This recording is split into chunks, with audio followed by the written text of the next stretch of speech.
All right. Now, thank you guys so much for being here today. I have the privilege of having somebody that I met probably about 6 to 8 months ago. Really fantastic guy. Now, he is the owner of thecollegeinvestor.com, and he has built this big site. I mean, it's actually a fantastic site. You definitely should check it out. On top of that, what I've also come to know is he's a real estate investor as well. And you know, I love real estate. I love rental properties. I love making that passive income.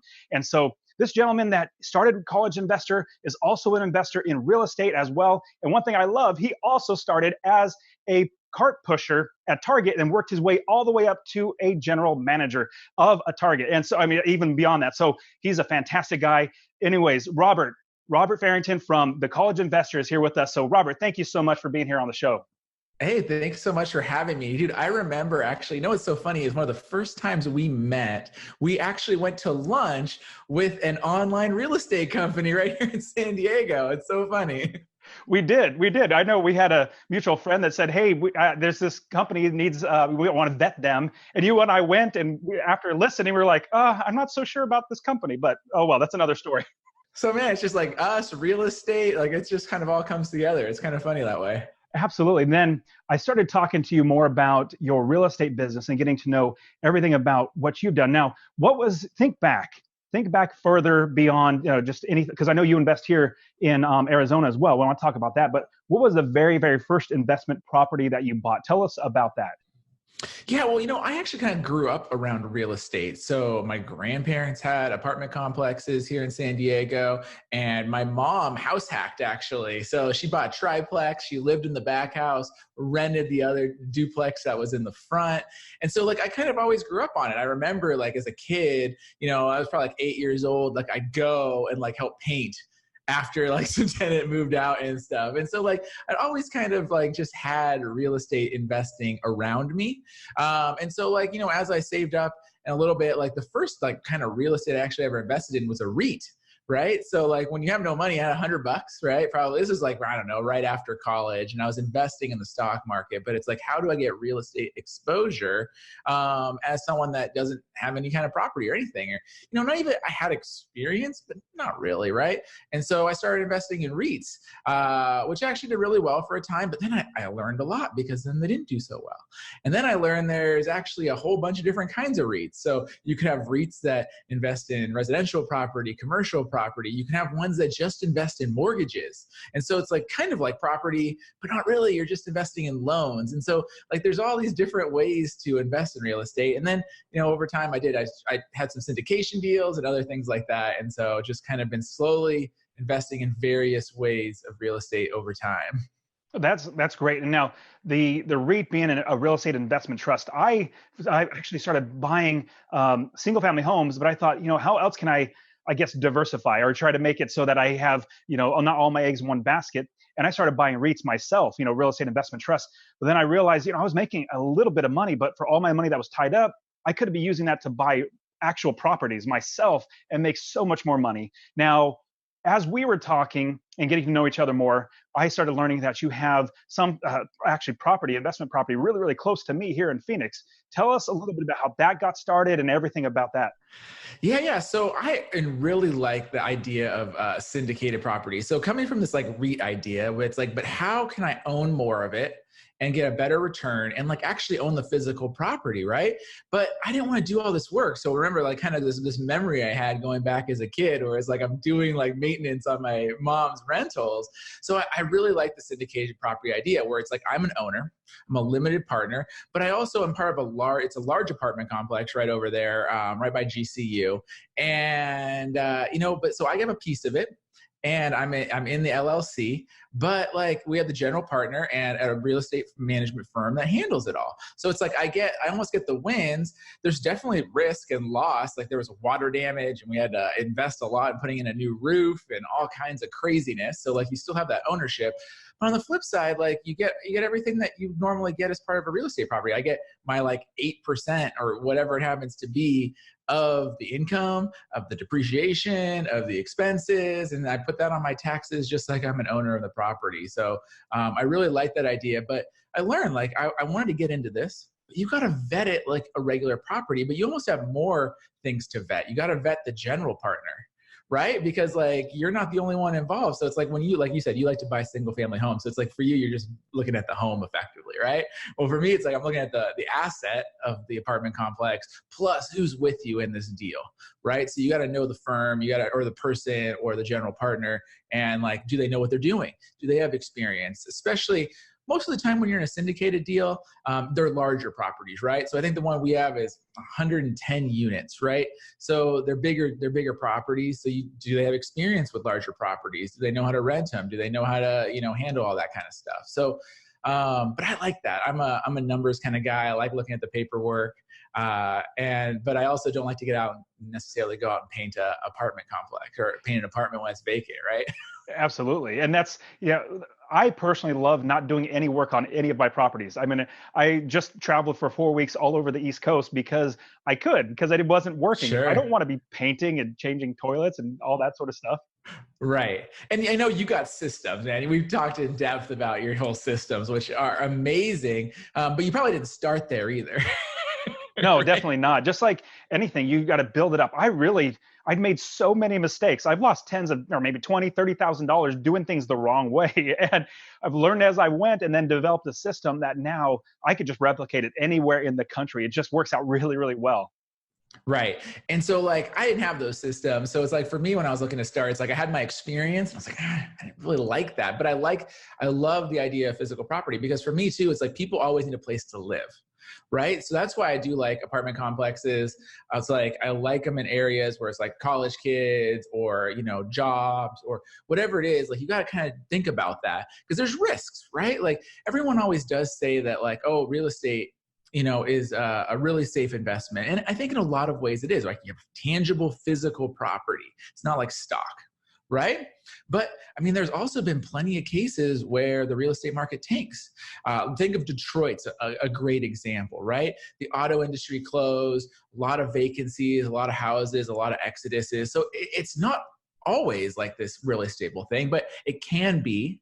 And I think historically it has a really strong part in a lot of people's portfolio. So I like to think of my portfolio. So I got myself, right? Like we make money, like we can have job skills, you can go out and earn and everything. And the goal is you funnel that money into like these other baskets, right? So a lot of people, it's stocks and equities, maybe a 401k, right? That's kind of like the first basket for a lot of people. But then I think physical property and real estate is a great the kind of third asset that you can invest in, right? Because it performs different. It performs different than you, and it performs different than paper assets like the stock market because it has different risk and rewards. It has real people and real physical value. And then even within real estate, though, you have residential, you have commercial, you have industrial, you have mixed use properties, and all those also perform in different ways. Right? Like commercial, everyone's been on this commercial bandwagon now for like 5 years, but it's also where we're at in the economy. But it's like, yeah, there's higher reward potentially, but there's also higher risk, right? Because where's the first thing that, kind of goes down when the economy goes down is you look at these strip malls, right? And mom and pop stores that were in there might not be there and you might have vacancy risk. Whereas like with residential, people always need their homes. So you have less vacancy risk, but unlike a business, people might not maintain those properties in the same way as people would a storefront or other places. So, you got different things you got to think about. And that's what I really like about the real estate aspect of people's in portfolios, including my own. Yeah, I think those are all amazing, amazing points. And I know whenever I buy something, I buy it so that I make money day one, where passive income, where rents come in. That's why I really, really love single family homes, even, duplexes, fourplexes, and multifamily homes. Now, some people have actually, I got a lot of people that want to invest in me when I get into apartment complexes. But right now the market's really, really high. And I tell them, this is what I tell everybody, that they say, hey, I want to invest with you. I said, well, I'm not investing my money right now, so I wouldn't invest yours. I'll let you know when I'm going to invest. And when I do, when I put my money in the market, that's when I feel comfortable, and I'll at least give you the opportunity to come in. Now, when you're talking about syndication, syndication is, it's a lot of people don't really know that word. Now, tell us what you think of syndication means, especially you're the passive, you're just the investor, you're owner, but you're the investor. How does that play out as being the passive investor through syndication? Right. So, I mean, there's different ways to structure the deal, but the ones that I like is that you start an LLC. So a company, right? And that company buys a property, let's just say a 100-unit apartment complex. And so what they do is usually there's a general partner or the real estate firm that found this property, and they are a 60%, I don't know, I'm just making up numbers here, but they're like a 60% owner in that LLC. And so they're the master partner, the general partner of this thing. And they're usually the ones that are going to be responsible for the plan, the main financing sources. And usually they're also the ones that are responsible for the maintenance, the leasing. They usually have firms. Solid general partners are also very, they should know what they're doing with this, right? They should already have a property management firm lined up. They should already have experience with this type of property, et cetera. But then, so they're the 60% owner. And then they look for how do you fill in that rest of the 40% that you need to buy it. So typically, a lot of these properties do have some kind of debt on them, right? So they get a loan and stuff, 20%. And then they look to fill in the remaining 20%. And that could be, depending on the value of the property, I mean, a couple $1 million of money that they're looking for. And so they look for other partners that want to contribute, maybe $100,000, right? And so then you fill in that $1 million with 10 other people to get to that, that slice that they're trying to fill. And so then each person owns that fractional share of the LLC, and the LLC is the owner of that property. So then you can do the math, and I don't know, like you're 5% owner of said property. And that has pros and cons, right? So as a limited partner, the con is you don't have as much control. Really, you're the silent partner. And so, once you're in the deal, you're in the deal. You're an owner in this LLC, which, could involve, what if there's a capital call? What if, like, heaven forbid, like the worst case scenario in real estate, like a fire or something bad happens, like, you have that money in, and you don't have a lot of say in what necessarily happens after that. They could either ask for more money, or if they have to raise more money, your share gets diluted, right? So maybe you are a 5% owner, but they need to raise another $1 million to do X, Y, Z to the property. Well, now maybe you're a 2% owner because someone else came in with that money. So that's the risk. But the reward is you get all your let's just say nothing happens and it's like a normal, not knock on wood, right? But like a regular, everything's just going like it's supposed to. Well, you get your 5% of the rent income. You get your, 5% of the depreciation that's taken on the property. You get your 5% of all the expenses. So you get a K1 statement every tax season, which is like, basically imagine your, what is it, Schedule E, right? Your tax return for your property, but it's like just your 5% of it. And then if there is an exit, whether it's a sale, you would get your percentage of the earnings, whatever it happens to be. So the reward is that you're an owner, but you do have less work. But everything is a risk reward game, right? So you make up for that reward with having potentially more risk, or at least different risks than you would have in terms of just owning a property directly. Yeah, and that's something that whenever I get into syndication, I always make sure that whoever's investing with me, I let them know, hey, whatever percentage you get into the property, into the company, you definitely get those profits, you get all those wins. But if there are losses, you need to be completely aware.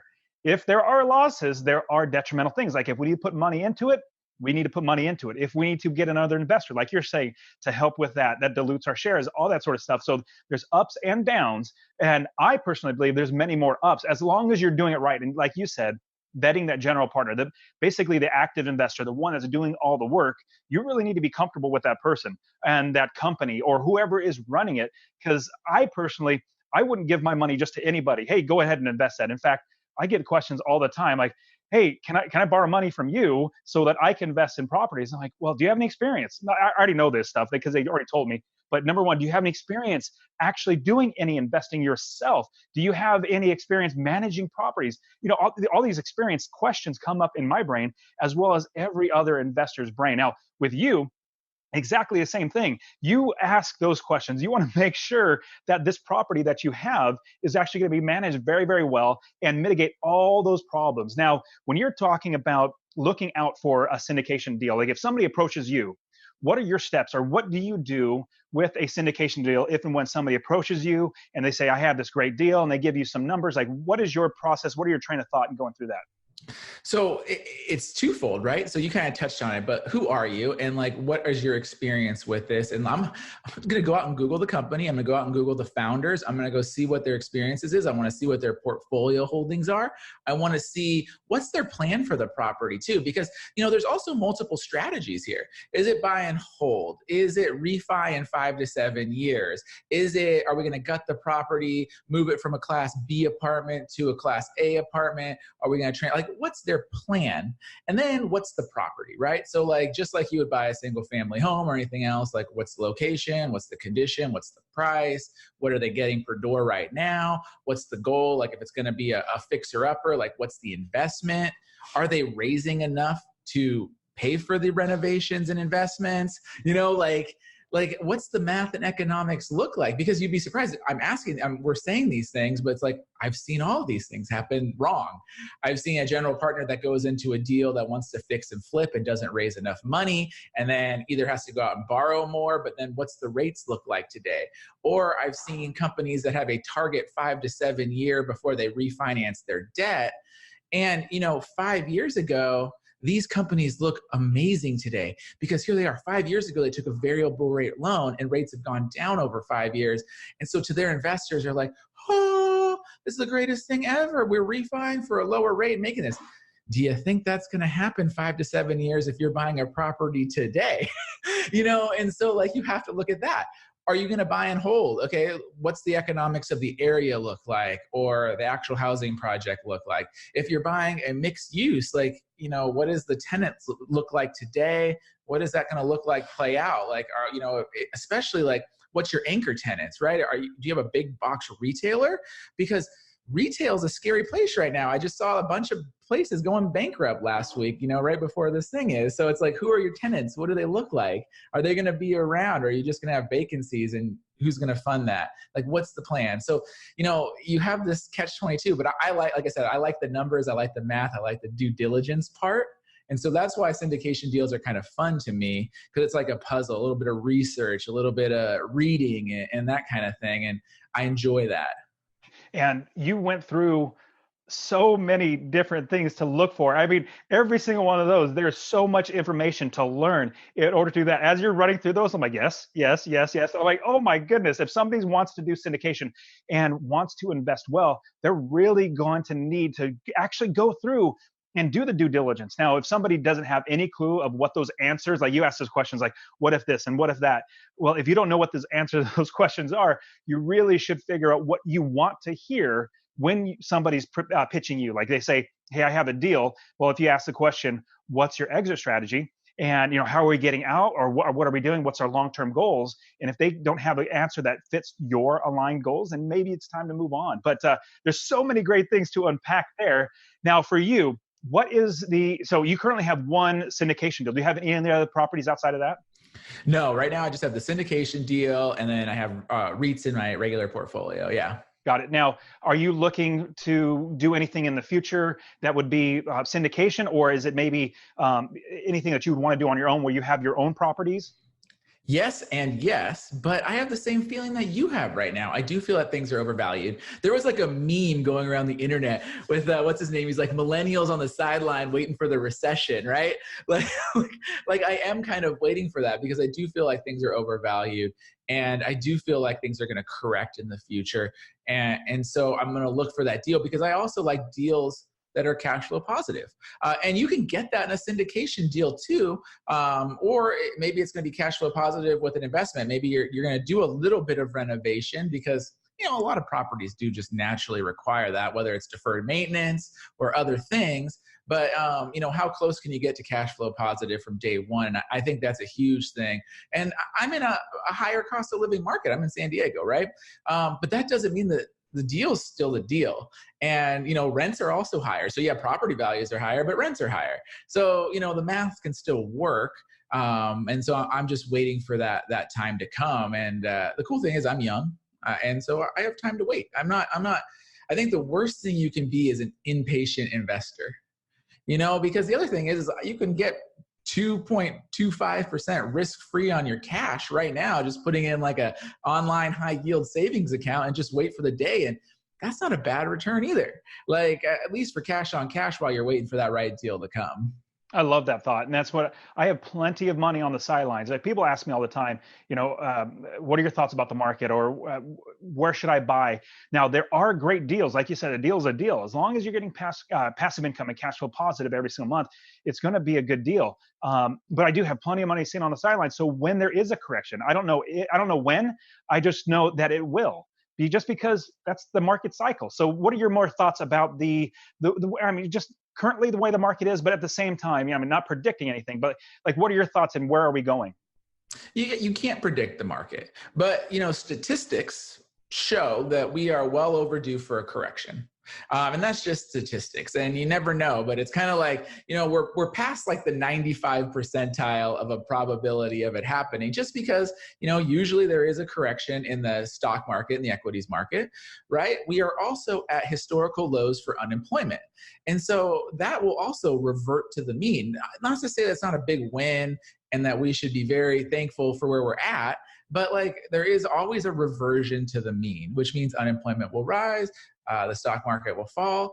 The economics are changing. Like we're in a very dynamic world with some retailers are folding, but then you got like the Amazons of the world succeeding. But that also means that like the real estate market's in flux. I mean, look at like Seattle and San Francisco are like gangbusters, right? But that doesn't mean that's always going to exist. Right? Like things are going to change. And even those companies are looking to move elsewhere too, because they know for their employees, it's a high cost of living area. They can't build more headquarters. So then like Austin was like a hot spot. A lot of companies move there, but then there's going to be some other hot spot coming in the future too. Like I can't predict it. All I know is that you got to just, do your diligence on the deal, and you got to think critically. And then like all you can ever do is take care of yourself. So like, I'm also just huge on like, the stock market is going to fall. It's going to tank. But if you saved for yourself and you have a well-diversified portfolio, which once again, go to my buckets. You have your equity bucket, you have your real estate bucket. Maybe you have a small business or a side hustle bucket. I like that one too. Like you diversify, you take care of yourself, like up, down, side to side, whatever happens, take care of yourself, be ready, and then, things will come along. I also think it's really important to build your network. I don't know if you have this, but this is kind of how I find deals, is through my network. And so I actually had one the other day and it just didn't feel right. But like, even though we're in this really crazy, and I think more inflated prices, there was a mixed use commercial building, maybe like a mile from my house, that just sold for like super below market value, off market, wasn't even listed, but it was a distressed owner. And the real estate agent had the deal and was like, I'm just looking, the guy just needs cash in like 72 hours. And so things like that still happen, even though it's this crazy thing. And so like this mixed use property went for like 70% below what it's worth because the owner just needed cash for whatever the reason was, And so like the property was probably worth like $1.5 million and it went for like $350K. Oh my God. Yeah. And I'm talking like it had an anchor 7-Eleven tenant. Great deal, right? But like those things are there, but how you find those is through your network, but you have to be ready for it. And I just didn't feel good about it, but like those deals still exist and you hear about them, but you only will hear about them if you're networking with people and connecting with people and if you're ready for them. And that means taking care of yourself first, having that savings, you're all your ducks in a row, ready to go for when that deal does come along.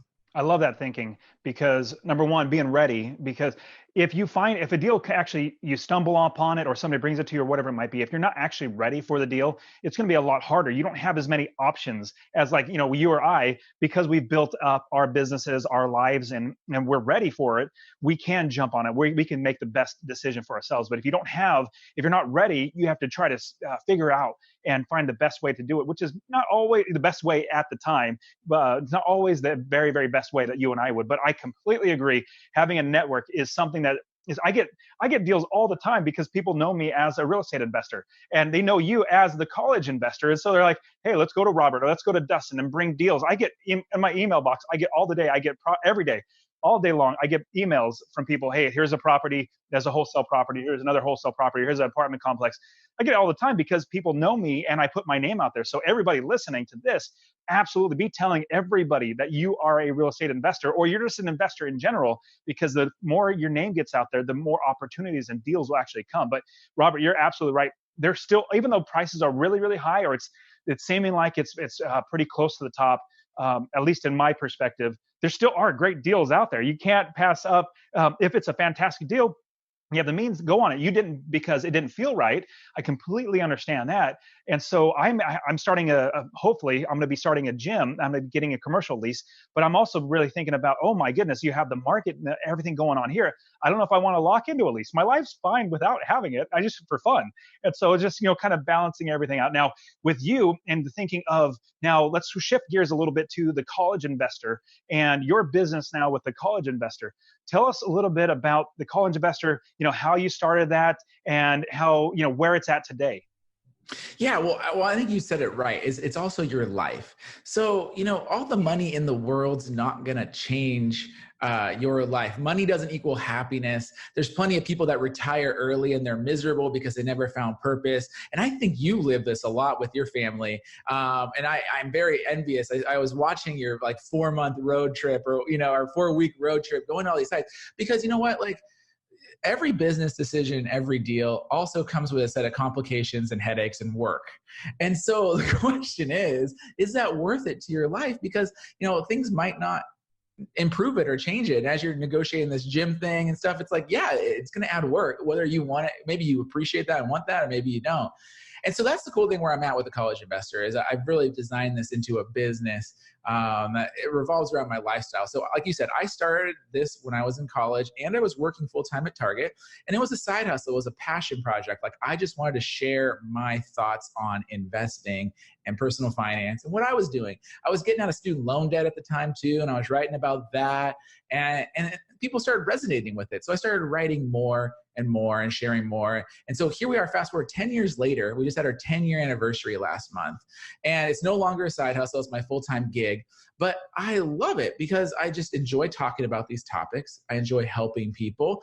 And yes, we can earn revenue from it because we have those partnerships and people take action on our message. And so I'm very blessed by how the business has grown and what we're able to do. But I do think about that, what's important to me. And this is one of the reasons I left Target. So I actually really loved working at Target. It was a great job. I liked my boss. I liked who I worked with. I'd done it for so long. I found the job really easy.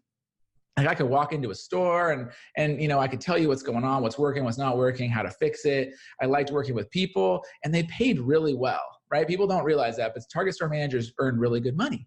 Okay. But I had to ask myself, show me your time and show me your money, and I'll tell you what you value. And so my son at the time was starting to, I think he was 4-ish, 3.5, and he was starting to do soccer on Saturdays and things like that. And the one thing that the drawback with retail, right, is nights, weekends, and holidays. Even though I was a store manager, you can't avoid these things, right? There's no way I was going to tell my boss I'm taking a week off at Christmas. It's Christmas in retail. You can't do that. She just, no. And so I had to make a choice. And the choice was am I still going to continue doing this, or am I actually going to do what I say I do and value my time and spend time with my family? And so it was a hard decision to leave, but that's when I decided to leave and just do this full time, because I really did want to spend more time with my kids. I wanted to be there for, soccer games and whatnot as they were growing up. And I'm so glad I have. And so real estate deals, business deals, they're very hand in hand. I call it real estate it's a pseudo business, right? It might be its own asset class, but depending on how you do it, it's work. And do you want to put that work and time and effort in? And, what do you actually value and where you spend your time? And I think it's different for everybody. But that's how I'm choosing to live right now. And, there's also seasons of life. I got this season with young kids. I'm probably gonna have a different season with older kids, and they're gonna be grown kids, and everyone's got a different season of life. And so I think it's important that you kind of ask yourself honestly where you're at, and then, decide, is this how you want to spend your time and your money? And does that reflect your value set right now? I love that. And especially what you just said, how does it fit your values and where you are? And the way I have my life designed, I'm so blessed. Like if somebody says, "Hey, Dustin, what do you do all day?" It's like, I just go to the gym, hang out with the family, and maybe do a podcast interview with somebody as awesome as Robert. I don't do a whole lot because my business runs, and it's fantastic to be able to do that. And now with you, I guess as we're summing everything up, give us everybody listening a tip that if you were to go back to the very beginning when you first started, not just syndication, but just in general with real estate, with basically investing and realizing how you can make money outside of working a job. If you were to give yourself any tips, or like if you were to do one thing, do this, like what would you say to your younger self? The number one thing I'd say, well, first off, the baseline is get organized. And I'm saying this for your listeners, because if you're not organized with your personal finances, you can't even make informed decisions about what you want to do. So get organized. But part two is save until it hurts. Okay? Because like we blow so much money when we're 18 years old on the silliest things. And even when you're in your 20s, like, man, I used to have subwoofers in the trunk of my car. So did I. Like, I'm just like, man, there was like $1,800 that I just blew on like stupid stuff, right?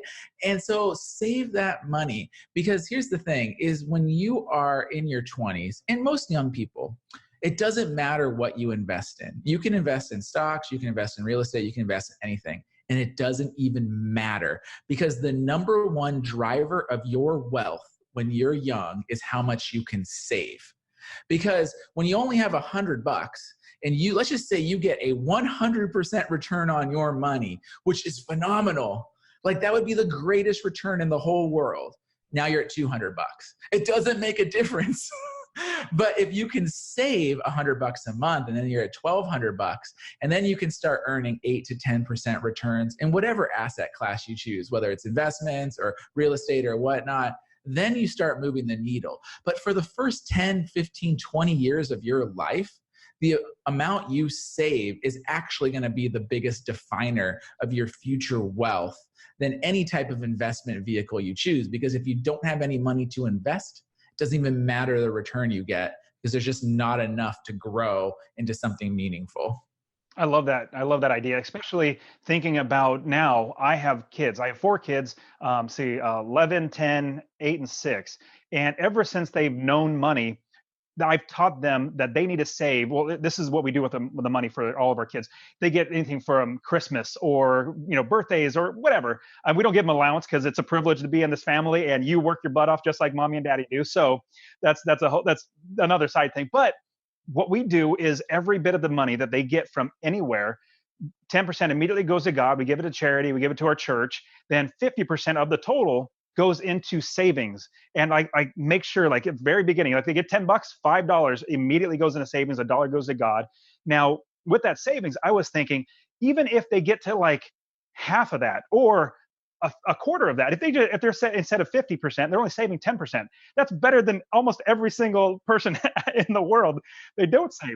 And so that's what I do. And plus I also make sure that they give 20% of everything they make to mommy. This is basically tax. Yeah, no. It's the tax bill. Teach them about tax. Exactly. So it shows them there's responsibilities. Like lights just don't come on for free. Like I have to pay for this stuff. So it teaches them responsibility. But do you do anything like that with your kids and showing them how to be really responsible with their money? Totally. So we're very similar. We don't give a lot of allowances, but they have their birthday money, they get Christmas money. And then my son and my daughter is actually helping him now. And so she gets a cut, but he goes and recycles. And so I drink my beer, I have LaCroix, we have bottled water at home, right? And so he takes all this stuff, and then the recycling place is like 3 blocks from our house. So like once a week we go down there, and now he knows all the people there and they love him, but he gets like $4 or $5 for his like bag of cans and bottles. And same thing, we save some of it, we spend some of it. And then, for us, our charity is actually, we want to give time. And so he was just turned 5, and we go to our local food bank, sorting out food and stuff like that. And I think giving back is also extremely important, whether it's money, time, all that kind of stuff. But here's the interesting thing that I've learned now he's getting older, is he's got his money that he saves and he earns, but teaching him to spend it in ways is really crazy. So like, he'll get the grocery store and he sees like a candy bar at the bottom, right? And they market it to the kids, and I'll be there and he'll be like, I want to get this. And I was like, well, it's going to come out of your money. I can't.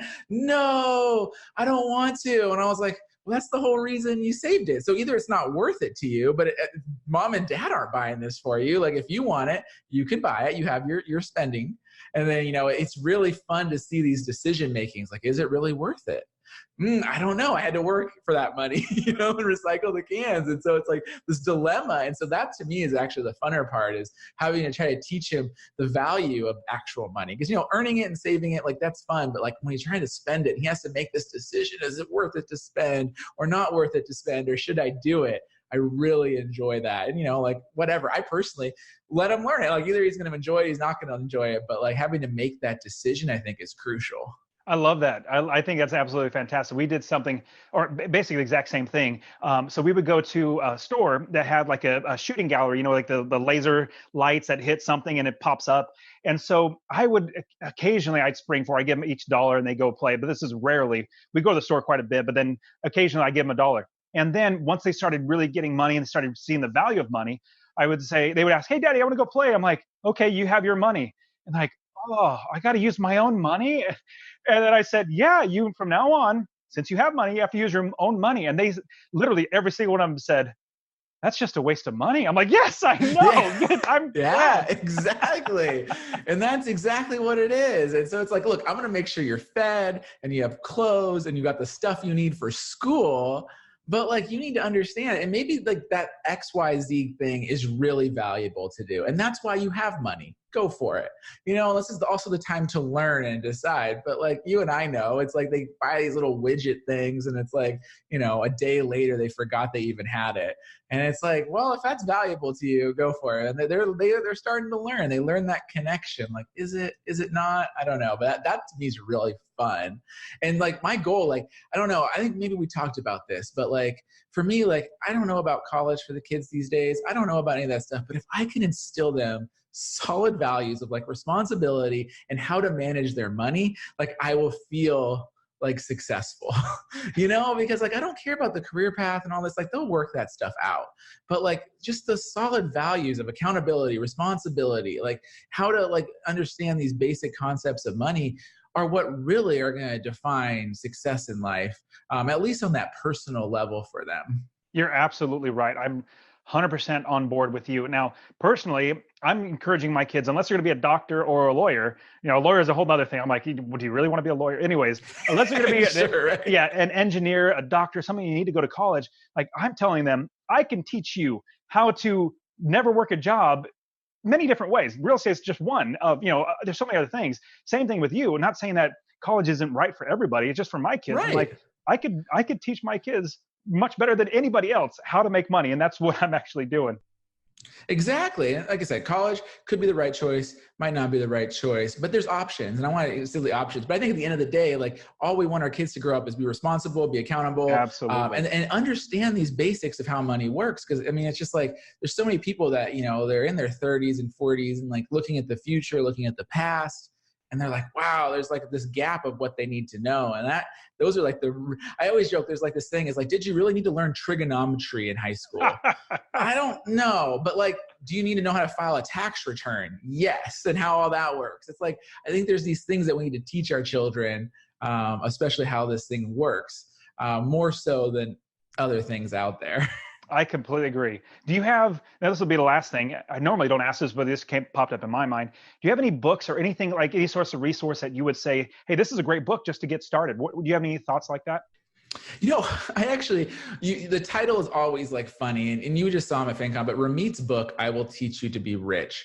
Very like clickbaity title. Solid fundamentals of how people should set up and think about their personal finances. Highly recommended. I give it to all these young adults that I know that are graduating high school and college. One, I think they need the clickbaity. But on the flip side, like if you can just take some things out about how to save, how to automate your money, like what's really solid stuff there. To me, I think that's where it starts. Like everything else that we're talking about with real estate and investing, they're great tools. But like, if you don't master that basic level of organization and saving and stuff, like, you can't even access these tools. So how do we get people to be able to access these tools that we're talking about today? I think is important. That's fantastic, and I completely agree. So, Robert, I've already introduced you as the college investor at thecollegeinvestor.com. How else can somebody find you, or get what you put out? Yeah, so come to the website. But if you like to listen on audio, which you might because you're listening to the podcast, the College Investor Audio Show is available on every medium. And then you can find some of our videos on YouTube as well at the College Investor. So, yeah. Awesome. Hey, Robert, it's been great. Thank you so much for being here on the show.